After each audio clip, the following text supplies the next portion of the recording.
Waalaikumsalam Alhamdulillahi ala warahmatullahi. syukru lahu ala taufiqihi wa amtinani wa asyhadu an la ilaha illallah wahdahu la syarika lahu ta'ziman li sya'nihi wa asyhadu anna Muhammadan abduhu wa rasuluhu da'ila ridwani. Allahumma salli alaihi wa ala alihi wa ashabi ikhwani. Para dokter yang dirahmati oleh Allah Subhanahu wa taala. Insyaallah pada kesempatan kali ini kita melanjutkan bahasan kita tentang syarah hadis Arba'in An-Nawawiyah, yaitu 42 hadis yang dikumpulkan oleh Imam Nawawi rahimahullahu taala, yang semuanya adalah jawami'ul kalim, yang lafal-lafalnya singkat tetapi maknanya dalam, dan semuanya dikatakan Islam berporos kepada 42 hadis tersebut. Oleh karena barang siapa yang menguasai 42 hadis tersebut dengan baik, maka niscaya dia punya ilmu yang cukup dalam tentang masalah Islam, ya, secara global tentunya. Kita masuk pada hadis yang ke-9, al-hadits at-tasi', hadis yang ke-9, an Abi Hurairah radhiyallahu taala anhu, yaitu Abdurrahman bin Sakhar. Abu Hurairah namanya Abdurrahman bin Sakhar radhiyallahu taala anhu. Beliau berkata, sami'tu Rasulullah sallallahu alaihi wasallam yaqul, aku mendengar Rasulullah sallallahu alaihi wasallam bersabda, ma nahaitukum anhu fajtanibuh. Apa yang aku larang kalian maka jauhilah.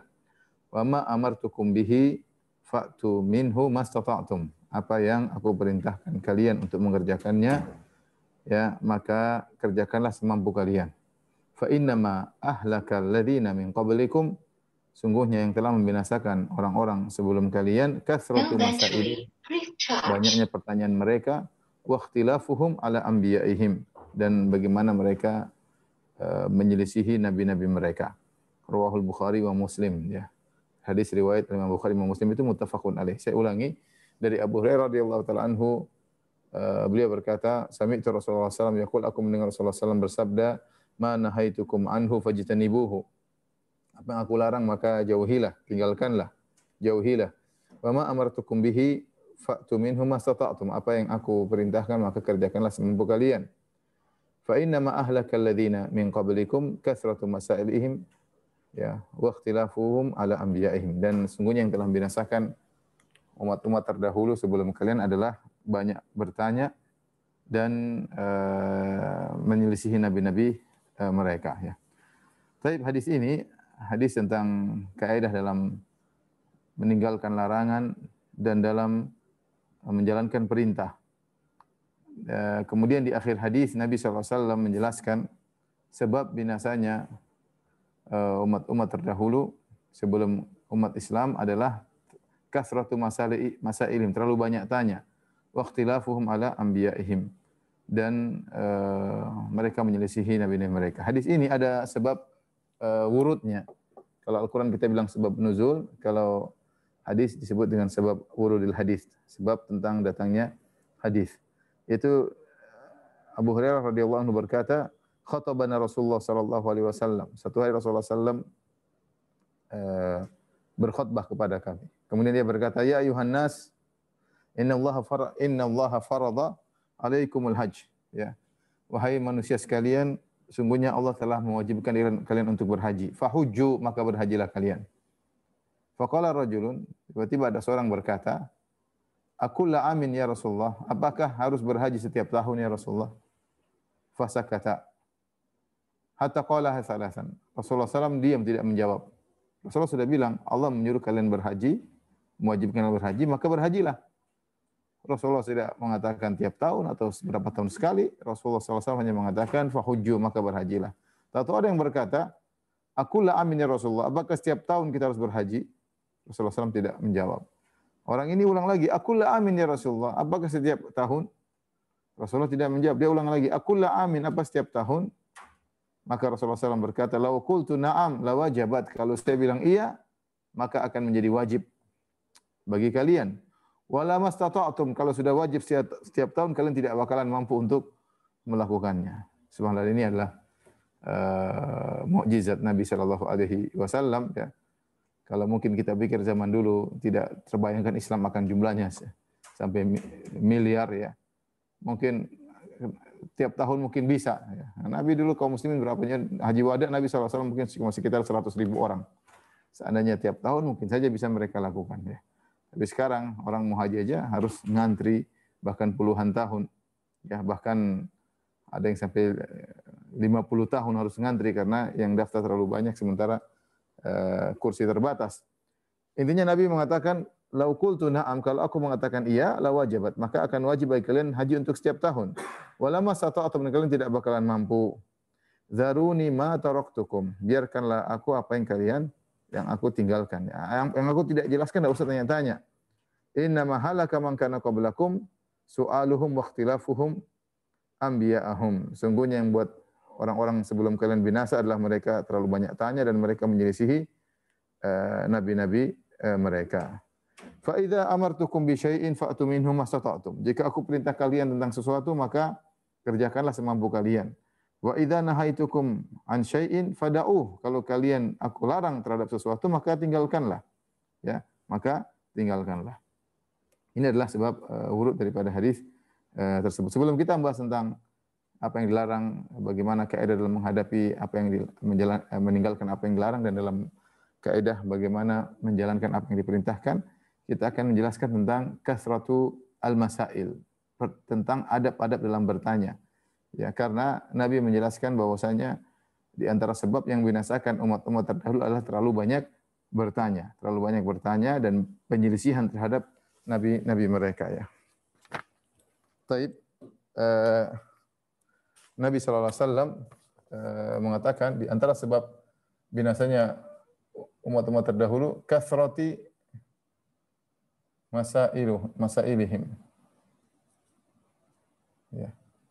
Yaitu banyak tanya. Banyak tanya bagaimana yang dilarang ya. Dalam hadis juga Nabi sallallahu alaihi wasallam wa naha an kasrati as-su'al. Rasulullah juga melarang banyak tanya. Yang dilarang yang bagaimana ya?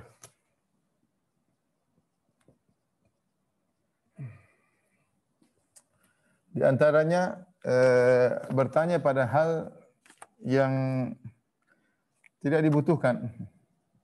Bertanya tentang hal-hal atau perkara-perkara yang tidak dibutuhkan oleh penanya.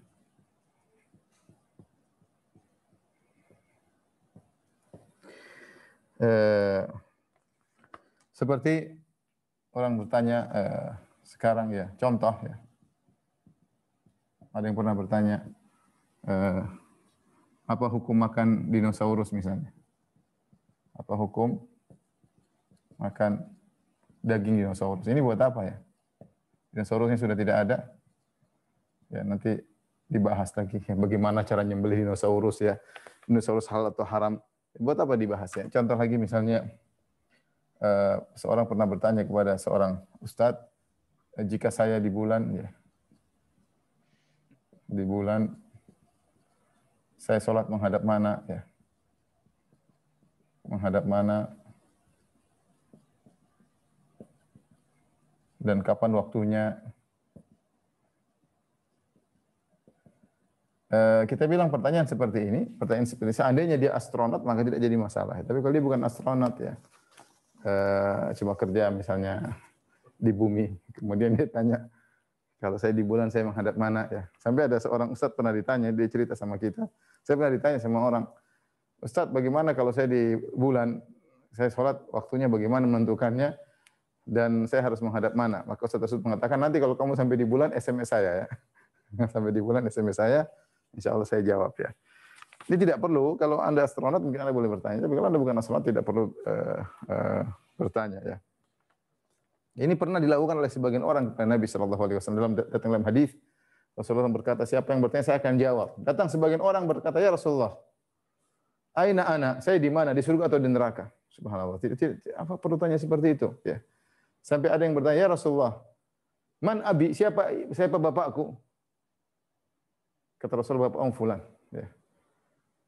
Sampai bertanya-tanya kepada Nabi yang membuat Nabi SAW tidak suka dengan pertanyaan-pertanyaan tersebut yang tidak ada faedahnya dan terkadang jawabannya menyakitkan hati seseorang ya.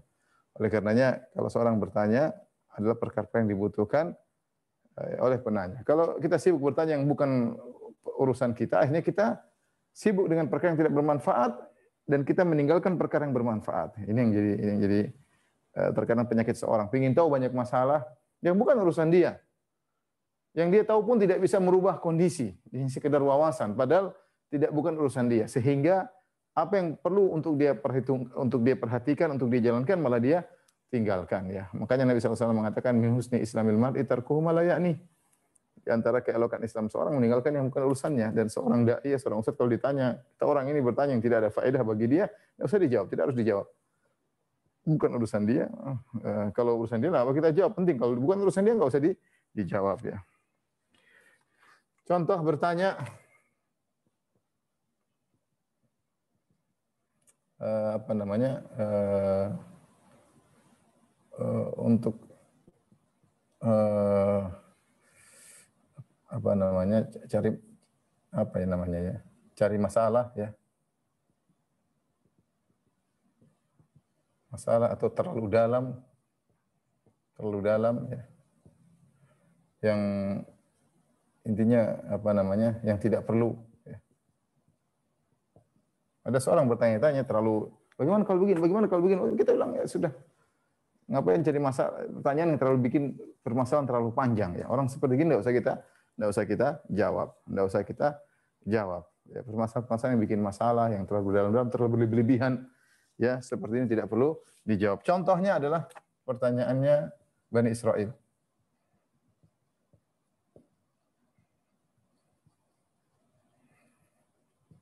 Jadi ketika di zaman Bani Israel ada seorang terbunuh. Orang tersebut sudah meninggal, tidak diketahui siapa yang membunuhnya. Maka Allah memerintahkan Nabi Musa alaihissalam agar Bani Israel mencari seekor sapi untuk disembelih, kemudian dari bagian tubuh sapi tersebut dipukulkan kepada mayat tersebut, agar mayat tersebut bangun dan berbicara mengabarkan siapa yang bunuh dia. Ya, makanya ketika itu ya, karena ini terjadi kasus besar, ada seorang terbunuh, tidak ada yang tahu siapa yang bunuhnya, maka di antara mukjizat Nabi Musa alaihissalam, Allah menyuruh Nabi Musa untuk memerintahkan Bani Israel menyembelih seekor sapi dan diambil dari sebagian anggota tubuh sapi tersebut, dipukulkan kepada mayat tersebut agar dia hidup kembali dan menjawab siapa yang membunuhnya, agar kasus selesai. Akhirnya Nabi Musa mengatakan, Inna Allah ya'murukum an tadhbahu baqarah, wahai Bani Israel, Allah perintahkan kalian untuk menyembelih seekor sapi. Tapi Bani Israel mereka ngejek Nabi Musa. Qalu atattakhiduna huzwa, wahai Musa, kau ngejek kami, kau jadikan kami bahan permainan, ngapain? Padahal Nabi yang suruh sembelih sapi. Nabi mengatakan, Nabi Musa mengatakan Allah menyuruh. Akhirnya mereka berkata, mereka ingin tanya-tanya dalam rangka untuk bikin masalah, dalam rangka ingin kabur dari perintah tersebut. Ya. Jadi mereka berkata, wahai Musa, tanyakan kepada Rabbmu, jelaskan kepada kami bagaimana tentang sapi tersebut. Qala innahu yaqulu innaha baqaratun la faridun wala bikrun awanun baina dzalik faf'alu ma tu'marun. Qalu du'a lana rabbaka yubayyin lana ma launuha. Kata Nabi Musa, "Baik, kalian tanya bagaimana?" Sebenarnya kalau mereka langsung ambil sapi selesai. Sapi manapun, mau kurus, mau gemuk, laki-laki, perempuan, tua, muda. Tapi karena mereka tanya-tanya dalam rangka ingin lari, ingin cari masalah. Maka mereka tanya, tanyakan kepada Tuhanmu, ya, sapi yang bagaimana? Kemudian Nabi Musa mengatakan, Allah mengatakan, sapi tersebut tidak tua, tidak muda, di tengah-tengah. Sudah. Faf'alu ma tu'marun, lakukanlah. Sudah, cari. Yang penting sapi tidak terlalu tua, tidak terlalu muda. Tapi mereka tanya lagi untuk kabur agar tanya-tanya yang tidak bermanfaat, yang bikin masalah. Mereka berkata, ya Musa, tanyakan kepada Rabbmu ma launuha. Apa warna sapi tersebut? Agar kami tidak salah. Qala innahu yaqulu innaha baqaratun safra'u faqi'un launuha tasurrun nadhirin. Akhirnya Allah kasih lagi. Sapi tersebut warnanya kuning yang tua, ya, yang menyedapkan orang-orang yang memandangnya, artinya menyenangkan orang yang memandangnya. Ketika Nabi Musa lakukan apa yang kalian perintahkan. Mereka tanya lagi. Qalu du'a lana rabbaka yubayyin lana ma hiya innal baqarata tashabaha alaina wa inna insyaallah, ya. Kata mereka, wahai Musa, tanyakan kepada Rabbmu, ya. Kami bingung, yang kuning banyak, yang berkuning bagaimana, nanti kami salah. Ya, akhirnya timbul lagi jawaban Allah Subhanahu wa taala. Qala innahu yaqulu innaha baqaratun la dhalulun tuthirul arda wa la tasqil harsa musallamatul la syata fiha. Qalu al-ana ji'ta bil haqq fadhabahuha wa makadu yaf'alun. Kata Allah, sampaikan kepada mereka bahwasanya sapi tersebut sifat-sifatnya adalah tidak ada cacatnya, tidak pernah disuruh untuk membajak sawah, tidak pernah untuk mengairi sawah, ya.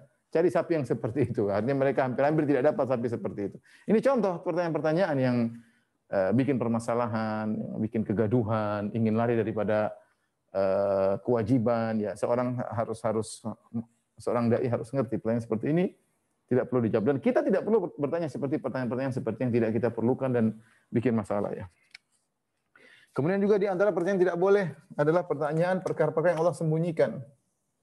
Ya.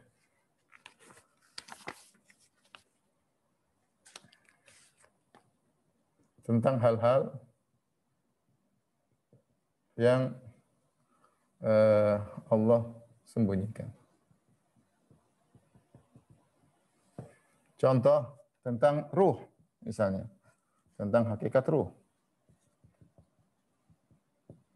Kata Allah Subhanahu wa taala, "Wa yas'alunaka 'anir ruh, qul ruhu min amri rabbi wa ma utitu minal ilmi illa qalila." Mereka bertanya kepada engkau tentang ruh, katakanlah ruh urusan Allah Subhanahu wa taala.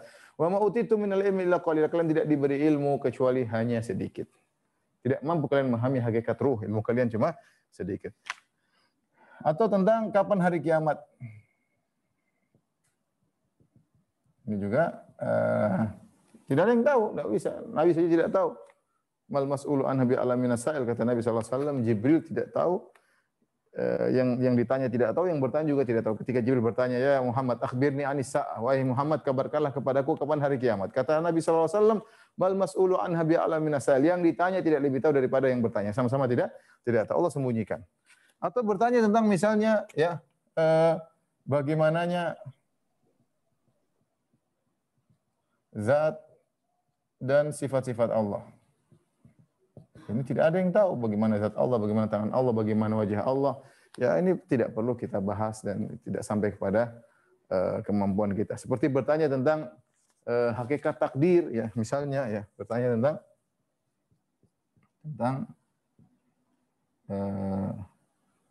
hakikat takdir.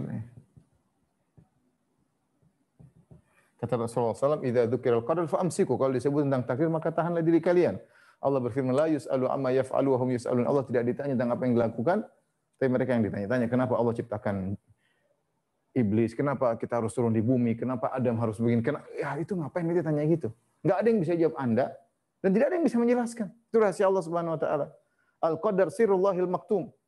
Takdir adalah rahasia Allah Subhanahu wa taala. Tidak perlu ditanya-tanya, dan banyak orang mereka ingin tahu. Sementara berpikir tentang ruh saja mereka tidak ngerti. Wa ma utitu minal ilmi illa qalila. Kalian tidak diberi ilmu kecuali cuma sedikit. Bagaimana lagi tentang rahasia takdir? Ini sesuatu yang tidak boleh ditanya karena disembunyikan oleh Allah Subhanahu wa taala, ya. Atau bertanya yang terakhir, ya, tentang halal dan haram. Haram ini khusus di zaman Nabi. Di zaman Nabi.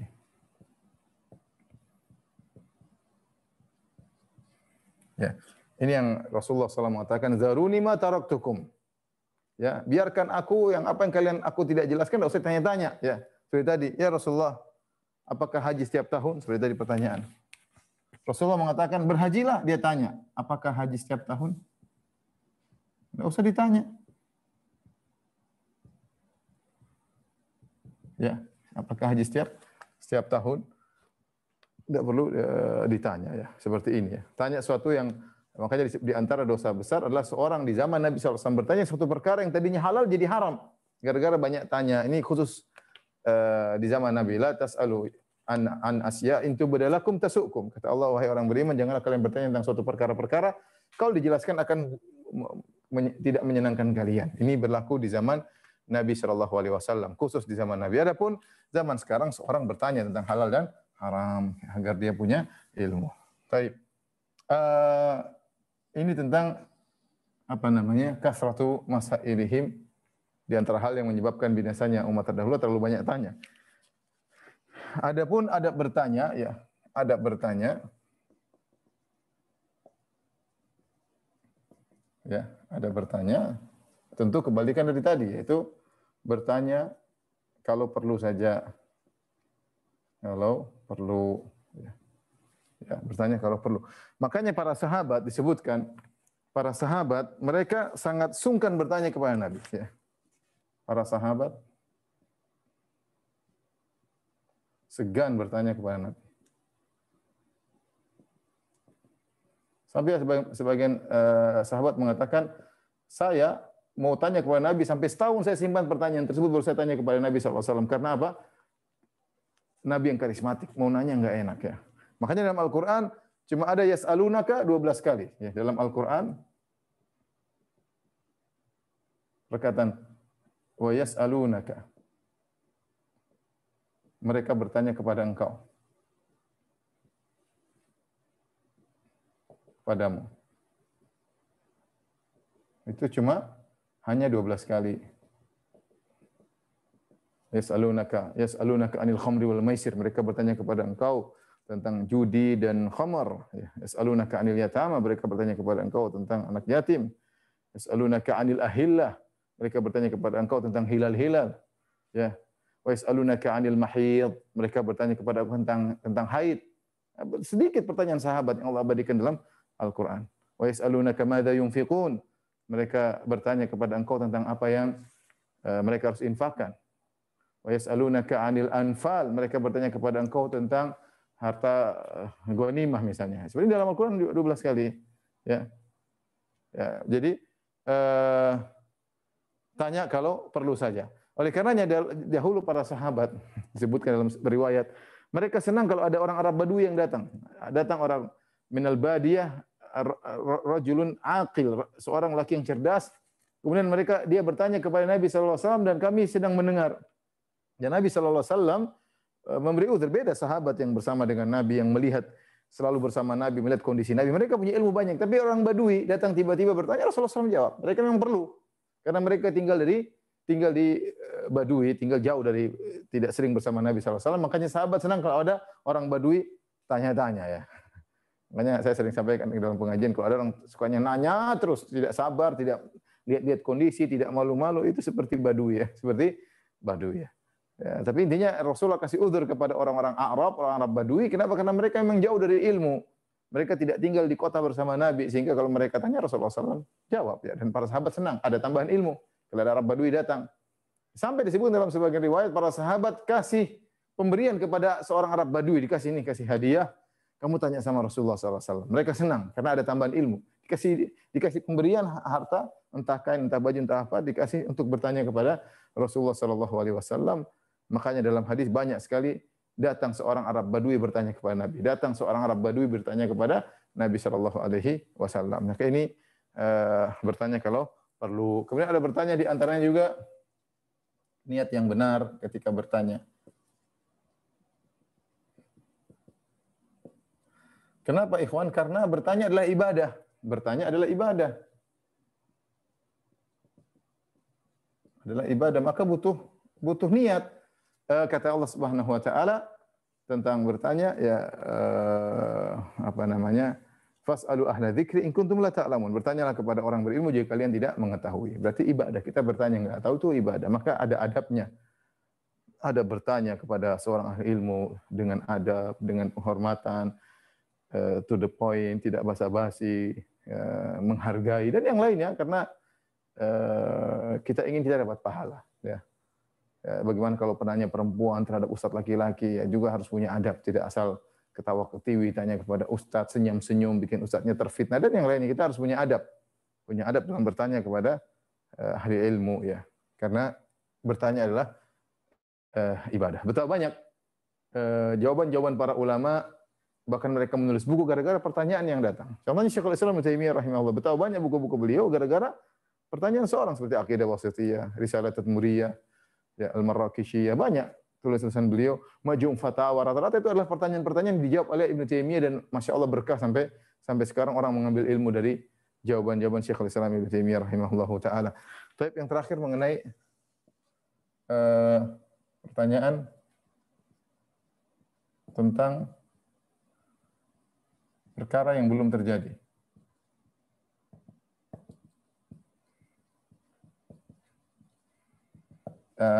Yang disebut kalau dalam bahasa istilahnya al-fiqhi al-iftiradi atau iftiradat al-fiqhiyah ya. Itu bertanya tentang suatu perkara yang belum terjadi. Ini boleh atau tidak ya? Ya, didapati dari para salaf mereka tidak suka pertanyaan seperti ini. Bagaimana kalau begini belum terjadi? Ditanya kepada Ka'ab bin Malik kalau tidak salah. Wahai Ka'ab, bagaimana kalau begini? Kata dia, ya. Akan ba'ad, apakah sudah terjadi? Kata yang bertanya belum, nanti saja kalau sudah terjadi. Ya. Demikian juga ada seorang datang kepada Ibnu Umar. Ya, ya Ibnu Umar, bagaimana tentang istilam al-hajar? Bagaimana tentang mengusap hajar aswad? Kata Ibnu Umar, Ra'aitu Nabi sallallahu alaihi wasallam yastalimu yuqabbilu. Aku melihat Nabi sallallahu alaihi wasallam memegangnya dan mengusapnya dan menciumnya. Dia mengatakan, "Ara'aita, bagaimana menurutmu kalau seandainya begini, kalau seandainya padat, seandainya kalau begini?" Ibnu Umar mengatakan, "Ij'al ara'aitak fil Yaman." Dia dari Yaman. Ara'ait ini buang jadi Yaman. Jangan tanya sama saya. Artinya, kau tanya perkara yang terjadi, jangan tanya pada hal-hal yang belum terjadi ya. Oleh karenanya para salaf dulu mereka tidak suka pada bertanya tentang hal-hal yang belum terjadi. Tapi apakah boleh kita bertanya tentang hal yang belum terjadi? Jawabannya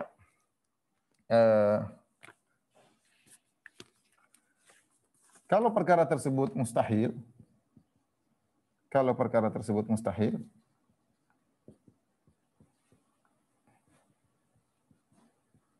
maka tidak boleh. Kalau mungkin terjadi dan mungkin kita hadapi, maka itu penting.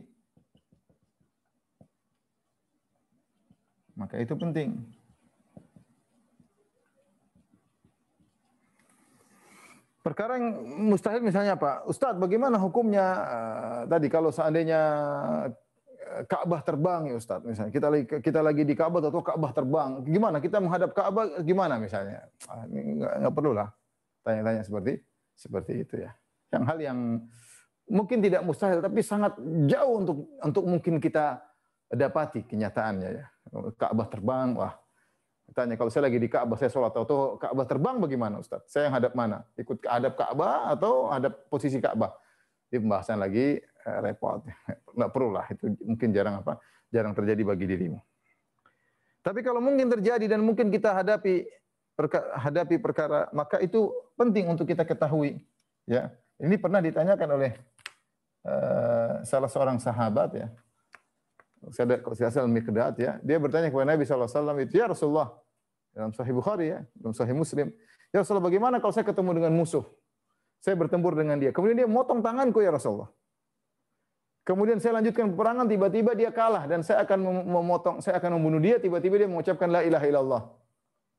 Apa yang saya lakukan Rasul?" Ini tidak terjadi, belum terjadi, tapi itu mungkin karena para sahabat maju dalam medan pertempuran sehingga mereka bertanya tentang suatu kondisi yang mungkin mereka alami. Ya Rasulullah, saya ketemu musuh, kemudian dia potong tangan saya, ya. Kemudian saya terus lawan, akhirnya dia kalah dan saya siap membunuh dia, tahu-tahu dia berkata la ilaha illallah. Ya. Apakah saya tetap bunuh dia? Kata Rasulullah, jangan, dia sudah mengucapkan la ilaha illallah. Ya Rasulullah, dia potong tanganku ya Rasulullah. Dia membunuh saya, dia potong tanganku, saya tidak bunuh dia, kata Rasulullah. Jangan. Kalau saya bunuh dia bagaimana ya Rasulullah? Rasulullah jawab, kalau kau bunuh dia, berarti kau menjadi kedudukanmu seperti dia sebelum mengucapkan apa?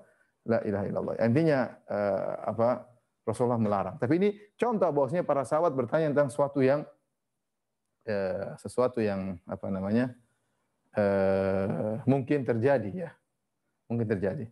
Yang terkenal sering membahas seperti ini adalah Ahlul Ra'yi, Imam Abu Hanifah rahimahullahu taala, yang paling sering membahas iftiradat al-fiqhiyah, hal-hal yang belum terjadi di zaman beliau tapi beliau bertanya dengan berharap agar para ahli fikih mereka ngerti dan cerdas, ada kemungkinan yang mungkin terjadi, sebelum terjadi mereka bahas dulu ya. Makanya ketika suatu hari kalau tidak salah Imam Qatadah datang di Irak, kemudian dia berkata, siapa yang bertanya saya akan jawab. Maka Abu Hanifah berkata, saya mau tanya. Apa pertanyaanmu? Abu Hanifah rahimahullah berkata, saya ingin bertanya tentang seorang wanita yang ditinggal oleh suaminya, pergi, entah berjihad, entah berdagang, pergi bertahun-tahun. Akhirnya suami tidak ada kabarnya. Akhirnya wanita ini menikah dengan laki-laki lain. Dianggap suami sudah meninggal, tidak ada kabar. Dia menikah laki-laki lain. Setelah menikah laki-laki lain, ternyata suami pertamanya datang. Gimana hukumnya? Apakah sudah terjadi? Belum. Terus kenapa engkau bertanya? Ya. Kata Abu Hanifah, kami bertanya ya sebelum terjadi, agar jika terjadi peristiwa tersebut kami tahu bagaimana menghadapinya. Intinya jawabannya demikian. Ya, jadi kalau mungkin terjadi dan mungkin kita hadapi, maka itu penting untuk kita bertanya. Sebenarnya tadi para sahabat bertanya. Contoh seperti Rasulullah SAW ketika menjelaskan bahwasanya akan keluar Dajjal. Dajjal akan tinggal di atas muka bumi 40 hari. Yaumun kasana, yaumun kasyahr, wa yaumun ka jum'ah, wa sairu ayamihi ka ayamikum. Kata Nabi SAW, 40 hari itu sehari seperti setahun. Benar-benar setahun. Jadi harusnya 24 jam jadi 365 hari. Satu hari seperti setahun. Nanti hari kedua seperti sebulan. Hari ketiga Allah Maha mampu menahan matahari, menahan rembulan, mudah bagi Allah Subhanahu wa taala. Yang ketiga sehari seperti sepekan. Sisa harinya hari keempat dan seterusnya seperti hari-hari biasa 24 jam. Para sahabat ketika mendengar hadis tersebut dan dia khawatir, mereka khawatir bertemu dengan Dajjal. Karena Nabi tidak kabarkan muncul sekarang atau tidak ketika itu. Para sahabat bertanya, Rasulullah, kalau kami mendapati hari tersebut, al-yaumul ladzi kasana, bagaimana cara salat kami? Ya, kan salat sehari 5 waktu. Apakah selama 365 hari tersebut itu sehari semalam, tapi rasanya seperti 365 hari kita hanya salat 5 waktu? Kata Nabi tidak, tetapi perkirakan, kata Nabi SAW, perkirakan. Ini contoh bertanya tentang sesuatu yang belum terjadi, tapi mungkin mereka akan hadapi. Ya.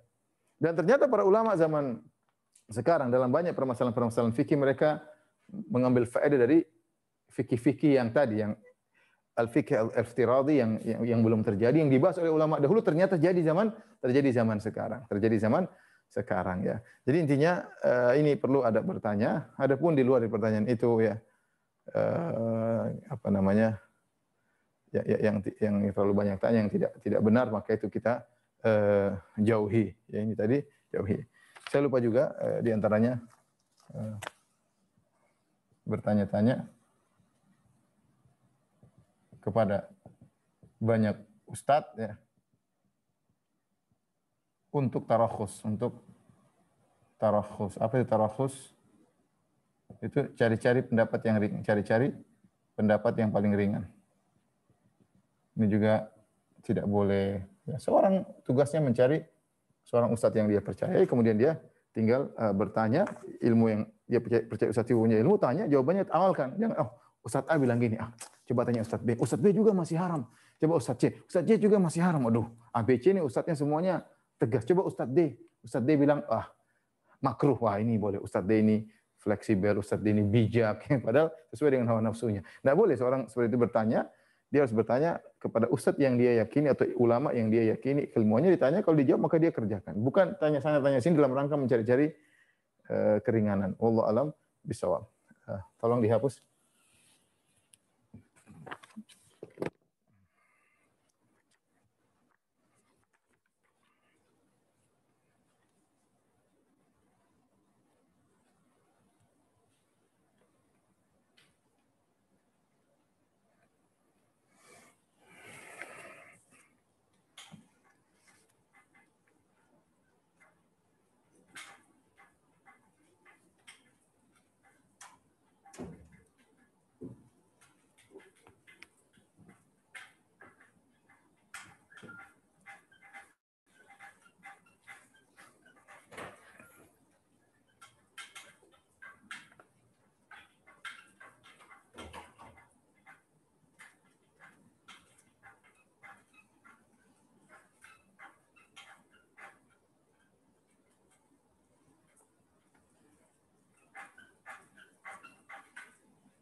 Kita masuk pada sabda Nabi SAW di awal hadis.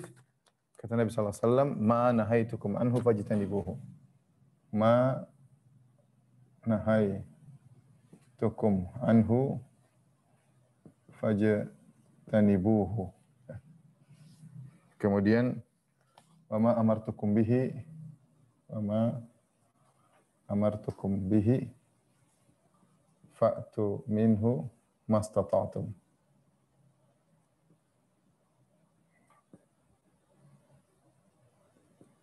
Ya. Artinya apa yang aku larang maka jauhilah. Apa yang aku larang maka jauhilah. Fajtanibuhu. Apa yang aku perintah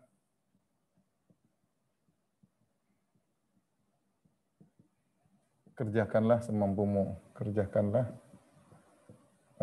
seoptimal mungkin ya.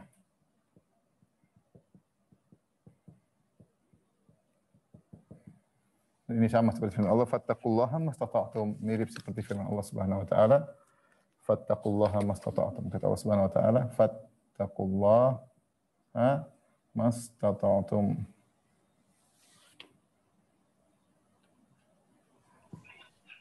Bertakwalah semampumu.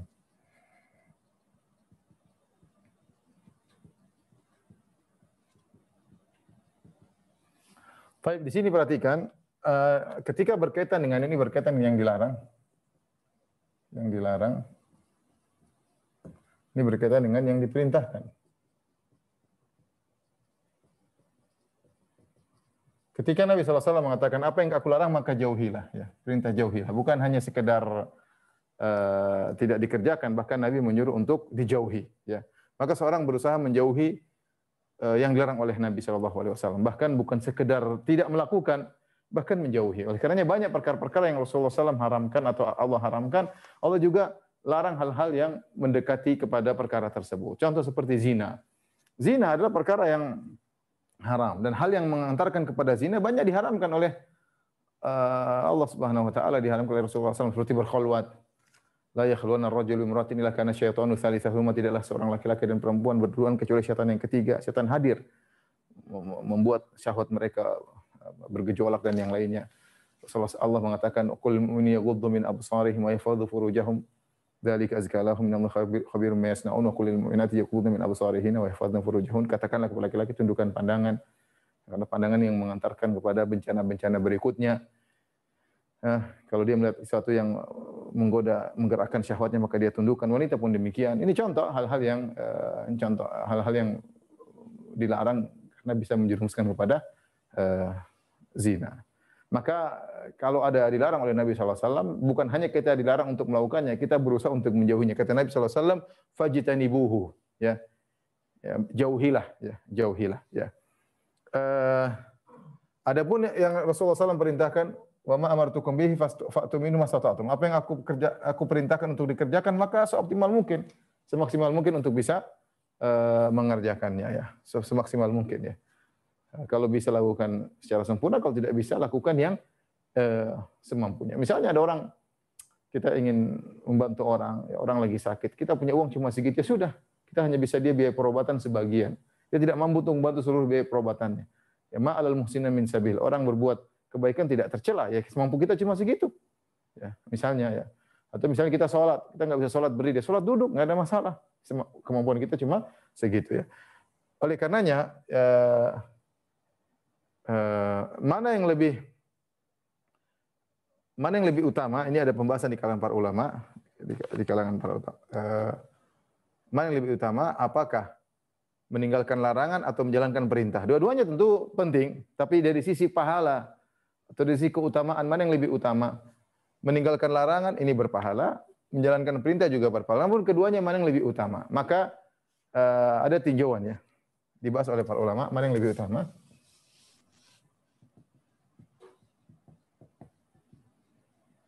Utama. Mengerjakan perintah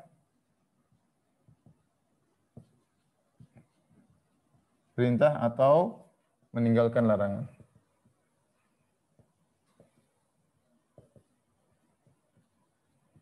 Mana yang lebih utama, ya. Maka Allah alam bisawab, ditinjau, ya, ditinjau. Jika ditinjau dari mudahnya mengerjakan, harusnya atau asalnya meninggalkan larangan lebih mudah.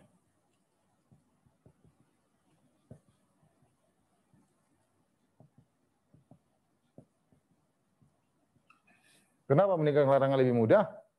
Karena ya yang penting kamu tidak kerjain, kamu tidak kerjakan ya.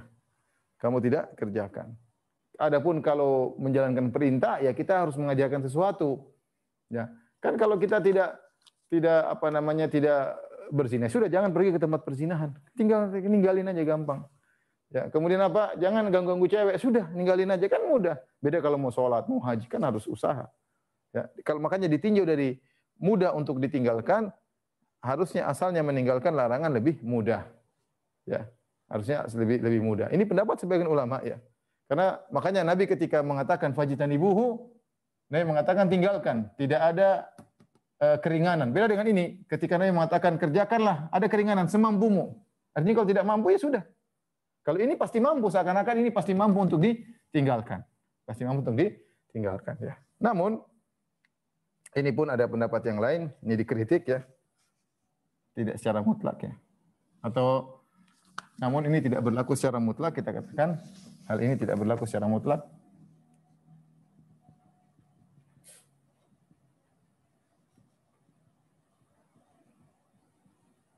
Bahkan sebagian kondisi meninggalkan larangan lebih berat. Larangan lebih berat.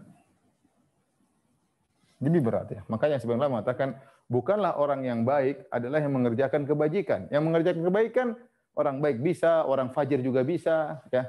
Bersedekah banyak yang bisa lakukan. Orang baik bisa, orang fajir juga bisa ya. Berbakti sama orang tua, orang soleh bisa, orang yang malas sholat juga bisa. Tapi kalau meninggalkan maksiat, biasanya yang bisa melakukan hanya orang-orang baik ya. Meninggalkan, menyudutkan pandangan, tidak melihat yang haram, tidak mudah. Meninggalkan zina, meninggalkan rishwah, meninggalkan korupsi, meninggalkan ini makan yang haram. Ini hanya orang-orang yang ya. Meskipun kita kan pada asalnya meninggalkan keharaman lebih mudah, tapi pada kondisi tertentu meninggalkan keharaman itu berat. Apalagi faktor-faktor yang mendorong untuk melakukannya semakin besar. Ya. Seperti makanya Allah menyebutkan tentang kisah Nabi Yusuf alaihissalam. Allah sebutkan kisahnya diabadikan dalam Al-Quran bagaimana dia digoda oleh Zulaikha dalam sebuah kamar. Zulaikha sangat cantik jelita, sudah cantik jelita dia menghiasi dirinya. Kemudian dalam kamar enggak ada yang lihat, pintu semua ditutup dan Zulaikha yang mulai merayu dan Yusuf orang asing dari jauh, kalau dia bermaksiat keluarganya enggak ada yang tahu. Kemudian syahwatnya sudah bergejolak, ya sudah ini semua ini sangat berat untuk meninggalkan maksiat ini. Tapi Yusuf alaihissalam berhasil meninggalkannya. Makanya ini di antara mangkobah, di antara keistimewaan Nabi Yusuf bisa meninggalkan maksiat dalam kondisi yang sangat berbahaya tersebut. Tapi jika ditinjau dari zatnya, maka melakukan ibadah lebih utama. Perintah lebih utama. Kenapa? Karena melakukan perintah adalah melakukan suatu kegiatan. Adapun meninggalkan larangan adalah intinya tidak melakukan apa-apa. Kamu menahan dirimu untuk tidak melakukan yang itu. Tapi kalau perintah kan kita melakukan, haji umrah kita melakukan dan perintah itu adalah maksudah li dzatihi. Maksudah li dzatiha. Memang benar-benar diperintahkan oleh Allah, dimaksudkan untuk dikerjakan. Adapun meninggalkan maksiat maka maksudah li ghairiha. Yang penting kamu tidak terjerumus ya. Kamu tidak terjerumus agar imanmu terjaga, agar ketakwaanmu terjaga, jangan terjerumus. Tapi kalau perintah kita memang ingin mendatangkan ketakwaan dengan salat, dengan haji, dengan umrah, maka ditinjau dari zatnya menjalankan perintah lebih utama daripada meninggalkan larangan. Ya. Intinya dua-duanya harus dikerjakan. Baik, kita punya kaidah umum juga berkaitan dengan yang dilarang dan diperintahkan, yaitu kaidahnya, kaidah penting. Ya, yaitu la harama ma'ad darurah. Tidak ada keharaman dalam kondisi darurat. Tidak berlaku hukum haram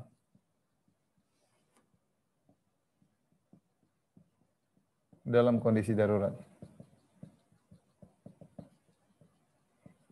Ya.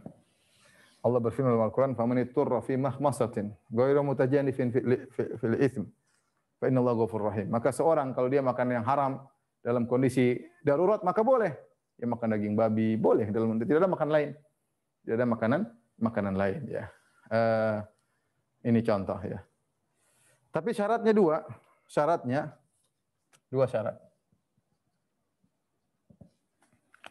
Pertama, tidak ada alternatif lain. Tidak ada alternatif lain. Tidak ada pilihan lain. Yang kedua, benar-benar terwujud tujuannya. Dalam kata lain, daruratnya hilang. Kondisi daruratnya hilang. Bisa hilang. Baik, ini dua syarat. Kita terapkan misalnya seorang, apakah memenuhi persyaratan atau tidak. Contohnya seorang sedang di tengah hutan. Kemudian tidak ada makanan kecuali daging babi.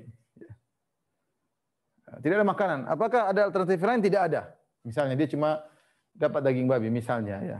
Atau di tengah padang pasir tidak dapat kecuali anjing ya. Anjing di tengah padang pasir, enggak ada hewan yang berkeliaran, ada anjing lewat, dia sudah lapar, dia bunuh anjing tersebut. Tidak ada makanan lain. Tidak ada buah-buahan, tidak ada hewan lain. Berarti syarat pertama terpenuhi. Tidak ada makanan lain kecuali anjing misalnya. Atau bangkai yang haram. Tapi itu yang didapati. Kemudian persyaratan kedua, benar-benar terwujud tujuannya jika dia melakukan yang haram. Kalau dia makan benar-benar dia kenyang, iya dia kenyang. Pasti dia kenyang kalau dia makan daging tersebut. Ketika terpenuhi dua persyaratan ini, maka daging anjing tadi menjadi halal, atau daging babi tadi menjadi halal, atau bangkai tadi menjadi halal. Kenapa? Karena dia dalam kondisi darurat dan terpenuhi dua persyaratan ini. Tidak ada alternatif lain dan daruratnya tadi bisa hilang. Itu contoh. Berarti jadi halal ya. Timbul pertanyaan, Ustaz, kalau kita daging bangkai atau daging anjing, boleh enggak kita makan sekenyang-kenyangnya? Mumpung kapan lagi bisa makan daging anjing, daging babi kita makan kenyang-kenyang. Atau bisakah kita bawa bekal pergi ya? Allah mengatakan, kalau ternyata dia masih menempuh jalan yang jauh, sementara daruratnya enggak jelas sampai kapan, dia boleh makan kenyang dan dia boleh bawa bekal. Kapan dia temukan penggantinya, dia buang itu. Selama dia tidak boleh penggantinya, dia boleh bawa bekal tersebut ya.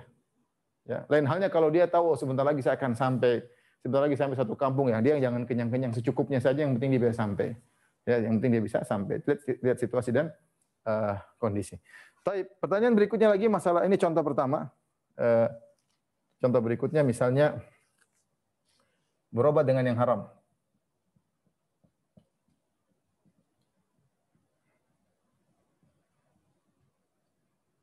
Atau sebelumnya saya tanya para dokter mungkin lebih paham ini masalah makan yang haram. Sekarang ini contohnya misalnya seorang kehausan. Ini dibahas oleh para ulama. Seorang kehausan. Kemudian dia tidak menemukan air minum kecuali khamar. Bolehkah dia minum khamar tersebut? Khamar haram jelas. Umul khaba'ith, induknya kemaksiatan khamar. Dan dia haus, tidak ada minuman kecuali khamar. Apakah dia boleh minum khamar? Ini para dokter mungkin perlu, saya dapat perkataan sebagian fuqaha, tapi saya enggak tahu secara hakikatnya secara kedokteran. Para ulama mengatakan, untuk khamar dijadikan minum untuk menghilangkan haus tidak bisa. Meskipun syarat pertama terpenuhi, tidak ada alternatif lain, tidak ada minuman lain kecuali khamar. Namun katanya yang kedua tidak terpenuhi. Kenapa khamar itu tidak menghilangkan dahaga? Wallahu alam, ini kembali kepada para dokter. Benarkah khamar tidak menghilangkan dahaga, hanya semakin menambah kehausan? Kalau ternyata khamar tidak menghilangkan dahaga, maka tidak boleh diminum karena dua persen tidak terpenuhi. Tapi kalau ternyata khamar bisa menghilangkan dahaga secara kedokteran, secara medis bisa menghilangkan dahaga dan tidak ada alternatif lain, maka seharusnya boleh. Ya, tapi demikian kata para fuqaha, syarat kedua tidak terpenuhi karena khamar tidak bisa menghilangkan dahaga. Sehingga mereka mengatakan khamar itu boleh diminum cuma satu kondisi. Karena khamar tidak bisa menghilangkan dahaga, misalnya seorang makan terus keselak di sini dan kalau tidak ada yang dia minum bisa mati, tidak ada lain kecuali khamar, maka dia boleh minum khamar bukan untuk menghilangkan dahaga tapi untuk menjatuhkan makanan yang keselak di tenggorokannya. Itu boleh. Karena khamar tidak menghilangkan dahaga. Tapi ini pernyataan. Khamar tidak bisa menghilangkan dahaga, ini mungkin perlu dibahas secara medis benar atau tidak. Masalah obat, ini penting bagi para dokter. Masalah obat. Obat dengan yang haram.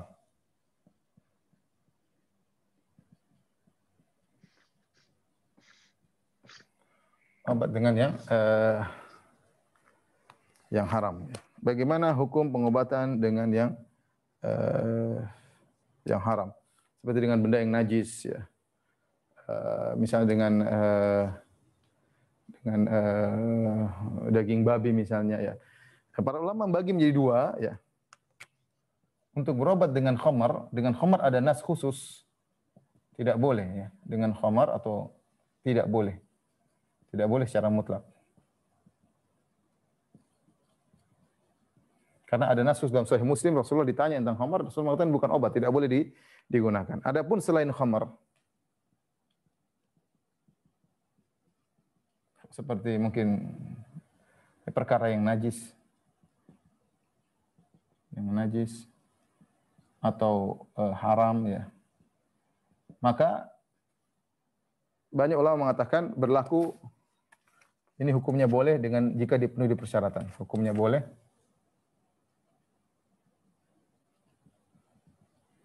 jika terpenuhi persyaratan. Ini ada khilaf, ya. Ini khilaf. Saya jelaskan lah. Ini khilaf. Dua pendapat, ya. Ada yang mengatakan tetap tidak boleh secara mutlak, tetap tidak boleh. Apa dalilnya? Karena Nabi SAW mengatakan, tadawu ibadallah wala tadawu bil haram. Berobatlah kalian tapi jangan berobat dengan yang haram. Ini nas tegas tidak boleh berobat dengan yang haram. Pendapat kedua seperti Imam Nawawi dan yang lainnya mengatakan boleh, ya, tetap itu jika terpenuhi dua persyaratan. Jika terpenuhi dua persyaratan. Kenapa darurat, ya? Tadi dua persyaratan tersebut sudah kita jelaskan, tidak ada alternatif lain yang pertama. Kemudian benar-benar sembuh. Kalau masih ada obat lain tidak boleh. Ya, saya sempat kemarin ditanya, Ustaz, bagaimana dengan ada corona yang di situ mengandung anti corona mengandung daging babi atau apa babi lah, enzim babi atau yang lainnya. Ya, kalau ternyata masih ada obat yang lain, maka tidak boleh hukumnya. Atau itu tidak jelas belum tentu sembuh, maka tidak boleh. Hanya memenuhi persyaratan. Pertama, tidak ada alternatif yang lain, obat yang lain. Yang kedua, benar-benar sembuh. Kalau terpenuhi persyaratan ini, maka saya lebih condong pada pendapat bolehnya. Seperti pendapat Imam Nawawi rahimahullahu ta'ala. Ini berkaitan dengan kaidah penting, tidak ada haram bersama darurat. Yang berkaitan dengan ini, ada kaidah penting juga, mirip dengan yang sana, kaidah penting, berkaitan dengan yang diperintahkan.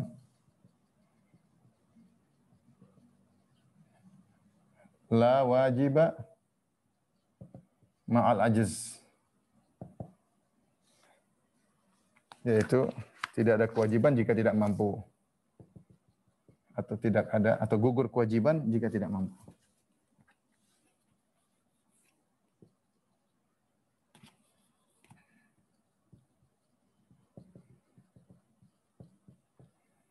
Jika tidak mampu.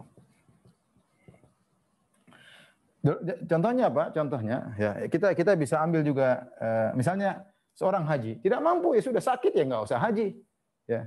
Puasa tidak sakit ya nggak usah puasa, nggak mampu mau diapain, mau dipaksa, ya. Mau sedekah nggak punya duit ya sudah ngapain sedekah, ya. Bayar zakat nggak punya duit nggak usah bayar zakat.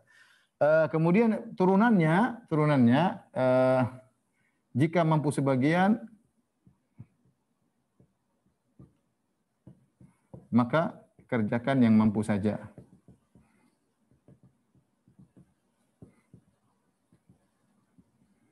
Contoh dalam salat, kata Nabi sallallahu alaihi wasallam, "Shalli qa'iman."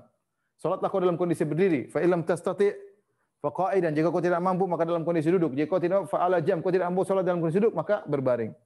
Contoh, padahal kita tahu berdiri rukun salat. Kalau seorang sengaja salat wajib dalam kondisi duduk maka salatnya batal. Kalau dia mampu berdiri salat duduk batal. Tapi kalau dia tidak mampu, misalnya di pesawat tidak ada tempat harus duduk di kursi misalnya, atau dalam kendaraan bergoyang-goyang tidak mungkin dia berdiri, sholat sambil berdiri, maka dia boleh sholat dalam kondisi duduk. Kenapa? Dia tidak mampu. Dia tidak mampu. Ya, ini contoh. Contoh seperti seorang dia sholat, ternyata dia tidak menemukan air, maka dia bisa tayamum. Kemudian kalau dia ternyata tidak ada air, tidak ada tayamum, ya. Contoh misalnya gimana ya? Dalam kondisi dia tidak bisa terkena air. Dan juga dia tidak bisa terkena tanah, ya tidak bisa terkena udara, misalnya pakai APD misalnya dalam kondisi tertentu dia harus sholat. Sebenarnya tidak boleh buka, kalau dia buka maka virus akan masuk dan macam-macamnya, boleh mau diapain lagi? Tidak mampu. Boleh sholat meskipun tanpa berwudu tanpa tayamum. Ya. Demikian juga para ulama khilaf. Misalnya seorang dia hanya bisa berwudu pada sebagian, ya. Hanya bisa berwudu pada sebagian. Kakinya sebagian misalnya terluka, tidak bisa kena air. Apakah dia berwudu? Terus sisanya bagaimana? Ada yang mengatakan sisanya sudah gugur. Ada yang mengatakan dengan tayamum, ada yang mengatakan menggabungkan antara wudu dengan yang dia mampu wudu, dia wudu, yang tidak dia mampu bagian kakinya dia tayamum, sehingga dia menggabungkan tayamum dengan wudu. Tapi khilaf di kalangan para ulama. Tapi ini contoh sederhana yang bisa kita lakukan sebagian, maka lakukan sebagian, yang tidak bisa kita lakukan maka kita tinggalkan. Tapi demikian saja para dokter yang dirahmati Allah Subhanahu wa taala. Apa yang bisa saya sampaikan semoga bermanfaat. Kalau ada yang bertanya saya persilahkan. Wallahu taala alam bisawab. Alhamdulillah. Jazakallah khair Pak Ustadz atas penjelasannya yang sangat jelas. Barakallahu fikum. Kita lanjutkan dengan sesi tanya jawab. Saya lihat di kolom chat ada beberapa pertanyaan. Saya mulai saja Pak Ustadz ya. Assalamualaikum Pak Ustadz. Bagaimana menyikapi terhadap keluarga yang masih mengikuti tahlilan tarjiah 7 hari, 40 hari. Karena saudara dan orang tua masih mengikutinya. Dan adab saya yang baik terhadap mereka seperti apa? Mau penjelasan Ustadz. Saya rasa paling terbaik adalah kita berakhlak mulia dengan menjelaskan secara baik ya. Kita jelaskan bahwasanya tradisi seperti itu, hari ke-7, hari ke-40, hari ke-100, itu adalah tradisi yang bahkan ulama Syafi'iyah saja mengatakan makruh, ada yang mengatakan makruh, ada yang mengatakan bid'ah mungkarah, ada yang mengatakan haram ya. Maka perkara yang tidak disyariatkan, karena kita tahu yang disyariatkan kalau orang meninggal dunia, maka kita yang bantu, ya kita bantu dengan memberikan makanan. Kata Nabi SAW, isna'u ta'aman li ali Ja'far. Berilah makanan kepada keluarga Ja'far yang karena Ja'far meninggal dunia mereka sedang bersedih, justru kita yang bantu. Dan kita jelaskan bagaimana Imam Syafi'i mengatakan dimakruhkannya kita berkumpul-kumpul setelah 3 hari, karena itu bisa yujadidul huzn, menambah kesedihan lagi, menambah kesedihan lagi. Intinya kita bilang 4 mazhab mengatakan demikian. Di antaranya yang membahas masalah ini dalam ulama mazhab Syafi'iyah. Dan ini saya sudah bahas panjang lebar dalam buku saya, ajaran mazhab Syafi'i yang ditinggalkan ya, nukilan-nukilan dari para ulama Syafi'iyah. Sikap kita bagaimana? Kita cuma bisa nasihati. Kita tidak bisa maksa ya. Kita cuma nasihati dengan kata-kata yang lembut ya. Islam tidak demikian, harusnya orang yang terkena musibah kita bantu, bukan mereka yang kesulitan bikin makanan hari pertama, hari kedua, hari ketiga, hari keempat, hari kelima, hari keenam, hari ketujuh, hari ke-40, terkadang harus hutang sana, hutang sini, dan repot, dan itu terjadi ya. Ustaz, kan kita kaya, ya tidak semua orang kaya. Indonesia lagi masa sulit, masa pandemi dan yang lainnya. Maka kita jelaskan dengan baik-baik, seandainya mereka tidak mau, tetap hanya menjalankan, ya sudah, biarkan saja, kita hanya doakan, tidak perlu kita berpartisipasi. Tapi kita boleh mendatangi, namanya kita boleh takziah. Takziahnya kapan? Takziahnya sebelum acara tahlilan atau setelah acara tahlilan. Jangan kita ikut-ikutan karena itu tradisi yang tidak dianjurkan. Tradisi yang tidak dianjurkan. Adapun kita datang sebelum tahlilan, kita kan mungkin kita kasih bantuan uang atau bela sungkawa, itu disunahkan. Ya, sampai 3 hari, atau yang acaranya sudah pulang, kita datang, kita bawa makanan, kita beri bantuan. Boleh, itu justru itu yang disunahkan. Wallahu a'lam bishawab. Masya Allah. Baik Pak Ustadz, saya lanjutkan untuk pertanyaan berikutnya dari Dr. Ari. Assalamualaikum, apakah tidak boleh banyak bertanya ini hanya mencakup urusan agama saja? Karena konsep dasar untuk ilmu pengetahuan adalah banyak bertanya, seperti mengapa, apa yang terjadi bila, dan lain-lain. Bagaimana bila bertanya tentang kebijakan publik tertentu, seperti mengapa diputuskan seperti tersebut, dan lain-lain. Apakah hal tersebut juga dapat diperbolehkan? Ya, yang kita bahas adalah masalah agama. Yang kita bahas dari awal sampai akhir adalah banyak bertanya dalam masalah apa? Agama. Ada masalah dunia, perkaranya lain. Ya, orang boleh bertanya, masalah ilmu pengetahuan harus dibuka dengan bertanya. Kenapa begini, kenapa begitu? Ya, walaupun dalam agama tidak selalu begitu. Banyak hal yang tidak boleh. Kenapa begini, kenapa begitu? Banyak hal kita cuma ada orang tanya kenapa sholat duhur 4 rakaat, udah repot kalau begitu. Nanti saya pernah ketemu orang ketika saya di Papua, saya jalan, saya mau sholat. Firanda, kamu tahu nggak kenapa sholat duhur 4 rakaat? Waduh, saya bilang saya nggak tahu. Kalau nggak tahu nggak usah sholat katanya. Jadi repot. Dia tidak sholat. Dia karena tidak sholat, dia cari dalil untuk melegalkan dia tidak sholat. Dia tanya kenapa sholat duhur 4 rakaat? Kita nggak tahu ya.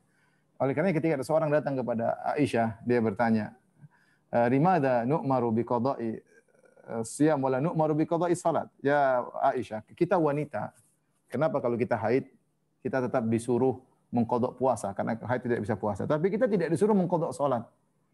Maka Aisyah berkata, "Ahaririyatun anti?" Engkau ini orang khawarij, kok tanya-tanya seperti begini? Demikianlah Nabi perintahkan kita, sudah. Mau tanya, kenapa kalau wanita haid tidak sholat, tidak puasa? Kenapa puasanya disuruh qadha, sholatnya enggak? Ini enggak perlu ditanya. Makanya beda dengan ini perkara agama ya. Justru banyak hal tidak perlu kita tanyakan. Kalau sudah jelas dalilnya tidak perlu kita tanyakan. Hukum asalnya tidak perlu kita tanyakan. Kenapa begini, kenapa begitu? Beda dengan masalah dunia, ya, masalah ilmiah, masalah fisika, kimia, masalah sosial. Nah, kita perlu bertanya untuk menambah ilmu kita, mencari rahasia-rahasia dan macam-macam. Itu berbeda. Jadi pembahasan kita masalah agama. Allah alam bisawab. Intinya meskipun masalah dunia juga, jangan tanya-tanya yang bikin masalah ya.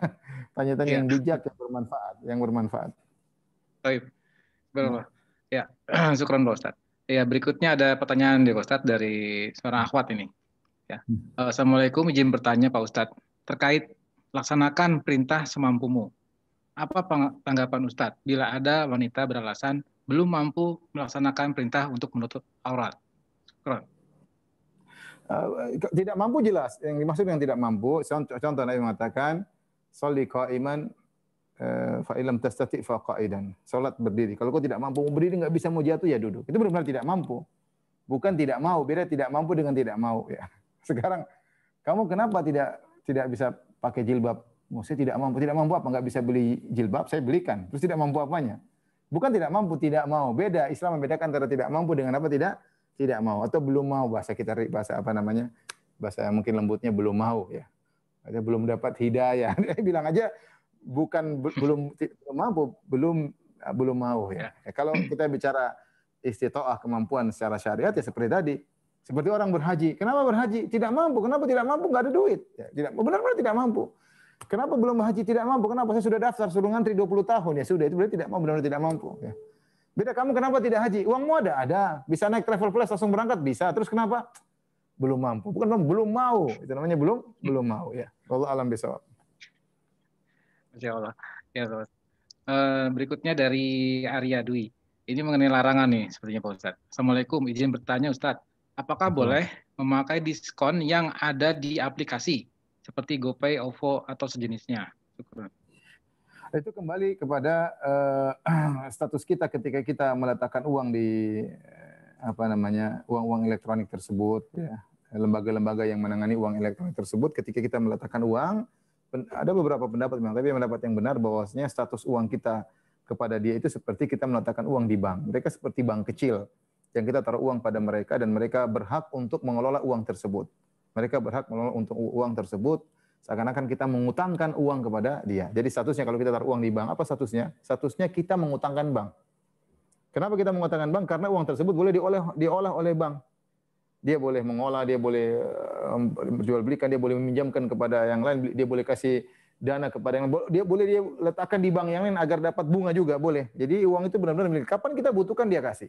Oleh karena terkadang bank mengalami kebangkrutan. Kenapa? Uangnya sudah dipakai, tatkala kita mau ngambil ternyata bangkrut, nggak ada uangnya. Berarti memang uangnya dipakai sama dia. Nah itu sama dengan tadi uang-uang elektronik tadi ya, atau e-money tadi, ketika kita meletakkan uang, pendapat yang lebih kuat statusnya seperti bank kecil yang dimana kita meletakkan uang seperti mengutangkan uang kepada dia berhak menggunakan uang kita. Nah kalau statusnya adalah kita sebagai nasabah meletakkan uang kepada dia dan uangnya seperti kita menghutangkan, maka kaidah mengatakan kullu qardin jarra naf'an fahuwa riba, yaitu hutang piutang yang mendatangkan manfaat, diantaranya diskon atau yang lainnya, maka ini adalah riba. Maka kita berusaha kalau kita punya uang-uang seperti gitu, uang elektronik atau e-money dan yang lainnya, jangan ambil diskonnya. Jangan ambil diskonnya. Wallahu a'lam bishawab. Tuh, nggak boleh ngambil diskonnya, nggak. Beli Indomie gimana tuh diskon? Gimana? Beli GoPay. Oh, GoPay nggak boleh. Mohon maaf. Bayar itu kan? Dua pertanyaan lagi silakan, Mas Bobi. Bayar itu terakhir hari ini. Telepon. Maaf, Dokter Laura, mohon di mute dulu. Silakan. Saya lanjutkan pertanyaannya dari grup kajian. Assalamualaikum warahmatullahi wabarakatuh. Terkait kondisi pandemi seperti saat ini dalam kondisi darurat. Namun sholat masih khawatir sehingga sholat di rumah dan Jumatan pun juga diganti zuhur di rumah. Bagaimana Pak Ustadz? Ini sudah kita jelaskan bahwasanya ini dibolehkan dalam syariat. Banyak hal-hal yang syariat menggugurkan atau memberi keringanan dalam rangka untuk menyelamatkan jiwa. Seperti contoh sederhana, sakit nggak puasa, boleh. Kenapa kalau puasa sakit nanti sakitnya tambah parah, meskipun tidak mati, tapi sakitnya bisa tambah parah dalam kondisi berpuasa, dalam kondisi sakit. Contohnya berkaitan dengan misalnya sholat Jumat. Para ulama mengatakan kalau ada seorang dia membawa harta dia, kemudian kalau dia sholat Jumat takut hartanya hilang, dia boleh tidak sholat Jumat demi untuk menjaga kemaslahatan harta. Ini boleh. Bahkan masalah sholat berjamaah lebih ringan lagi. Kalau misalnya hujan boleh sholat di rumah. Seperti rasa takut juga boleh. Ya Rasulullah SAW boleh seorang meninggalkan sholat berjamaah kalau ada rasa takut. Di antaranya dijelaskan oleh para ulama rasa takut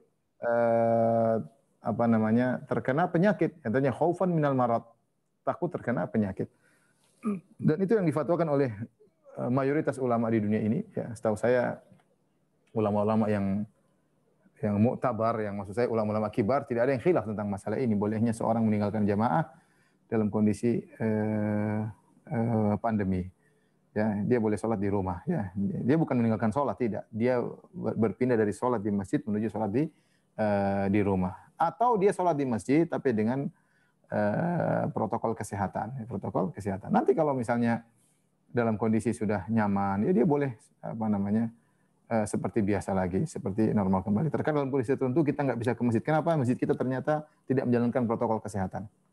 Ya, saya seperti seperti di sekitar saya. Ada musola tapi tidak melaksanakan protokol kesehatan. Jadi saya sholat di rumah. Tapi kalau saya main di Jogja, ya saya sholat 5 waktu di masjid, kemudian saya khutbah Jumat. Ya, kenapa? Karena mereka melaksanakan protokol kesehatan dan Jogja hijau muda lah, hijau muda. Kalau di sini mungkin merah-merah darah atau bagaimana ya Allah. Mudah-mudahan kalau pandemi sebentar lagi hilang, mudah-mudahan ya. Amin. Kita banyak bertobat kepada Allah, bertawakal kepada Allah. Mudah-mudahan kita bisa kembali normal. Tapi kalau seorang takut, maka dia boleh sholat di rumah. Ya, tergantung masing-masing. Ada yang tidak takut, dia sudah memakai semua protokol kesehatan, pakai masker, kemudian dia pakai mungkin kaos tangan segala, ya dia sholat, ya sudah, enggak apa, masing-masing. Dia tidak bisa memaksakan orang lain. Ya, ada mungkin dia punya penyakit dalam, dia punya apa, ya, kita nggak tahu. Wallahu a'lam bishawab. Pertanyaan terakhir, Pak Bobi. Ya. Terakhir Pak Ustadz, ini sepertinya ada seorang yang baru terkena stroke ya Pak Ustadz. Jadi dia sholat kadang-kadang duduk, tapi ini dia berdiri, namun kalau imamnya membacakan ayat panjang, dia dari posisi berdiri langsung duduk. Gitu. Jadi dia tidak tetap dari awal sudah berdiri. Gitu. Bagaimana Pak Ustadz? Oh, enggak apa-apa, enggak ada masalah. Kalau dia takut jatuh, dia takut lemah, dia takut pingsan, dia takut terjatuh, dia boleh duduk. Ya, kalau dia berdiri repot, dia boleh duduk dari awal. Tapi kalau dia mampu berdiri, artinya dia bukan maksakan sampai berdiri gemetar. Enggak, maksud saya biasa aja. Kalau dia berdiri, dia ada gemetar, langsung duduk sejak awal. Alhamdulillah Islam mudah ya. Kalau tidak mampu, ya maka duduk. Kalau tidak mampu, maka berbaring ya. Maka berbaring. Bahkan dalam kondisi tertentu, ya Allah menyebutkan, misalnya seorang sholat, kemudian imamnya lama. Dia merasa dia bakalan muntah nih. 3 menit lagi dia bakalan muntah. Dia boleh sholat sendiri, selesaikan. Niatkan putus sholat, dia selesaikan. Assalamualaikum, muntah di luar. Jangan bertahan sama imam langsung muntah. Itu kan bikin kacau ya. Atau dia lagi sholat di bandara. Namanya Agus bin Ja'far dipanggil